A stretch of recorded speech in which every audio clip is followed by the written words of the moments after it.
Subscribe कीजिए the perfect classes channel को और बेल आइकन को दबाइए लेटेस्ट वीडियो सबसे पहले देखने के लिए। द परफेक्ट क्लासेस में आप सभी का स्वागत है। शिक्षा निदेशालय राष्ट्रीय राजधानी क्षेत्र दिल्ली की वर्कशीट नंबर 15 डिस्कस कर रहे हैं हम। 20 नवंबर 2020 की वर्कशीट है, क्लास 7 की। विषय है विज्ञान। विद्यार्थी अपना नाम लिख लेंगे, कक्षा अध्यापक का नाम लिख लेंगे। टॉपिक है बच्चों हमारे आसपास के प्राकृतिक सूचक। ठीक है, तो हम स्टार्ट करते हैं वर्कशीट। सूचक: कोई पदार्थ अम्लीय है अथवा क्षारकीय है, इसका परीक्षण करने के लिए विशेष प्रकार के पदार्थों का उपयोग किया जाता है। ये पदार्थ सूचक कहलाते हैं, लेकिन सूचक ये परीक्षण कैसे करते हैं?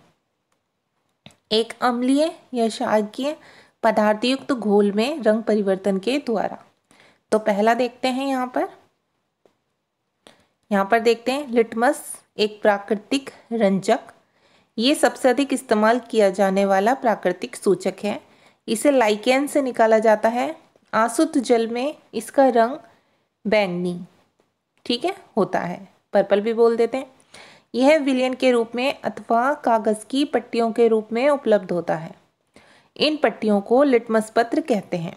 लिटमस पत्र दो प्रकार का होता है, लाल लिटमस और नीला लिटमस।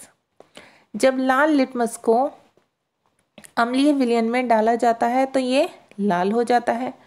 और दूसरी चीज़ क्या है, जब लाल लिटमस को क्षारकीय विलयन में डाला जाता है तो ये नीला हो जाता है। अब हल्दी के बारे में पढ़ेंगे। ये क्षारकीय विलयन में पीले से लाल रंग में परिवर्तित हो जाता है, लेकिन अम्लीय विलयन में पीला ही रहता है। ठीक है, अभी से देखते हैं। गुड़हल का पुष्प। गुड़हल के पुष्प का सूचक अम्लीय विलयनों को गहरा गुलाबी और क्षारकीय विलयनों को हरा कर देता है। ठीक है बच्चों, अब आगे देखते हैं। प्राकृतिक सूचक: प्राकृतिक रूप से पाए जाने वाले पदार्थ जो सूचक के रूप में उपयोग किए जाते हैं प्राकृतिक सूचक कहलाते हैं। उदाहरण के लिए हल्दी, लिटमस, गुड़हल की पंखुड़ियाँ इत्यादि। अम्ल वर्षा। वर्षा जल अम्लीय इसलिए हो जाता है क्योंकि कार्बन डाइऑक्साइड, सल्फर डाइऑक्साइड और नाइट्रोजन डाइऑक्साइड जैसी प्रदूषक गैसें जो वायु में मुक्त होती हैं, वर्षा जल में घुलकर क्रमशः कार्बनिक अम्ल, सल्फ्यूरिक अम्ल और नाइट्रिक अम्ल बनाती हैं। अम्ल वर्षा भवनों, ऐतिहासिक स्मारकों, पौधों और जंतुओं को क्षति पहुंचा सकती है। अब क्वेश्चन आंसर देख लेते हैं बच्चों। तो क्वेश्चन नंबर 1 है प्राकृतिक सूचक किसे कहते हैं, तो इसका आंसर यहीं से लिखेंगे। आप हेडिंग डालेंगे प्राकृतिक सूचक और फिर लिखेंगे प्राकृतिक रूप से पाए जाने वाले पदार्थ जो सूचक के रूप में उपयोग किए जाते हैं प्राकृतिक सूचक कहलाते हैं। ठीक है, बस इतना ही पूछा है आपसे, इतना लिख दीजिए। चाहे तो आप उदाहरण दे सकते हैं, उदाहरण के लिए हल्दी, लिटमस, गुड़हल की पंखुड़ियाँ इत्यादि, लेकिन आप इतना ही लिख दीजिए। बस आपसे पूछा है कि प्राकृतिक सूचक कहते किसे हैं, तो आप इतना आंसर लिख सकते हैं। ओके स्टूडेंट्स, अब देखिए क्वेश्चन नंबर 2 देख लीजिए। गुड़हल के पुष्प का सूचक क्षारकीय विलयनों को कर देता है कैसा? हरा। इसमें आप लिखेंगे हरा फिलअप में। ठीक है, सेकंड में क्षारकीय विलयन में हल्दी का रंग से में परिवर्तित हो जाता है, किसमें? पीले से लाल। ठीक है, यहाँ पर पीला लिखेंगे, पीले से। सेकंड इसमें क्या लिखेंगे? लाल।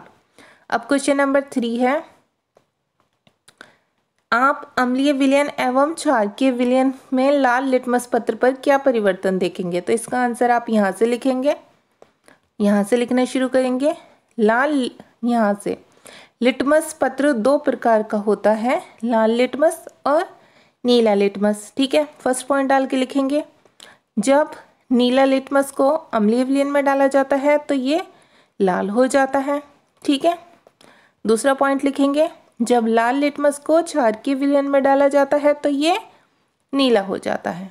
ठीक है, ये इसका आंसर है। आप यहाँ से यहाँ तक लिख लेंगे। अब लास्ट का रह गया ये भी फिलअप है। क्वेश्चन नंबर 4, 3 ब्लैंक्स दिए हुए हैं। ठीक है, यहाँ कोमा है और फिर बता हुआ अम्ल वर्षा के लिए 3 मुख्य उत्तरदायी गैसें हैं, तो 3 गैसों के नाम लिखने थे। एक लिख देंगे आप कार्बन डाइऑक्साइड, ठीक है, इस वाले में।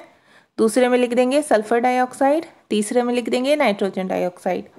तो ये आपकी वर्कशीट सॉल्व हो गई स्टूडेंट्स। अगर आपको मेरी वीडियो पसंद आई है तो प्लीज़ मेरी वीडियो को लाइक कीजिए, शेयर कीजिए, हमारे चैनल को सब्सक्राइब कीजिए। Thanks for watching.